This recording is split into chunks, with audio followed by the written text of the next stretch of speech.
Hi, Mike Ebert here with Austin Landmark Property Services. Today we are discussing property code compliance.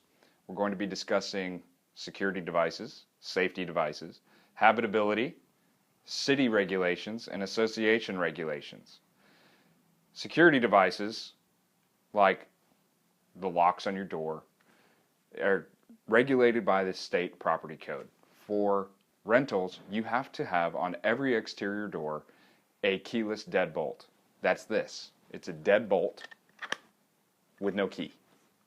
You also have to have door viewers or peepholes in every single exterior door. This means front door, back door. You might not think it, but also the dwelling door that goes to the garage. That's considered an exterior door.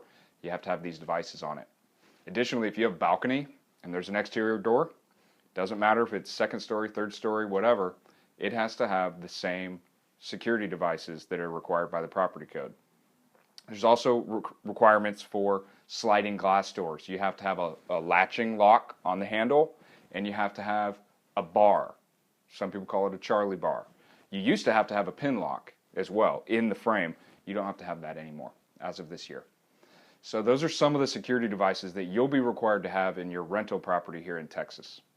You also need special safety devices, specifically smoke alarms in each bedroom, outside of each bedroom, and it can be a shared hallway. You can have one out there in the central hallway. Also, you have to have a smoke alarm on each level of the home. In Austin and other municipalities around here, you might be required to have a carbon monoxide alarm, specifically if you have an attached garage or fuel burning appliances. You have to have a carbon monoxide alarm. If there is a fuel burning appliance in a specific room of the home, for example, if you have a gas heater in the bathroom, you also have to have a carbon monoxide alarm in that room. And there's certain triggers for when you have to install the carbon monoxide alarm. For example, if you haven't serviced any of the appliances that are gas, you don't have to have an alarm until that is serviced. So you need to know when these are required, what types, to keep yourself out of trouble. Also, habitability. The city is going to require that your home is habitable.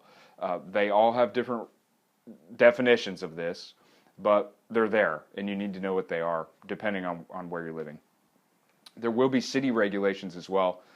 In Austin, we don't have many city regulations for rental properties. However, the city here does regulate short-term rentals. So if you find yourself in that situation, you need to make sure you're in compliance. In Austin, a short-term rental, you have to register with the city, you have to be approved, and there's certain restrictions based on that short-term rental.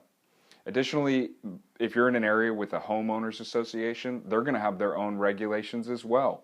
Of course, what types of vehicles can be parked at the property. They might limit types of business. You might not be able to run a home business from that rental property. So you need to know what those restrictions are to keep you out of trouble. And you need to do all these right, because if you're not, there's no point in doing this in the first place. I hope this is helpful information. Thank you for watching.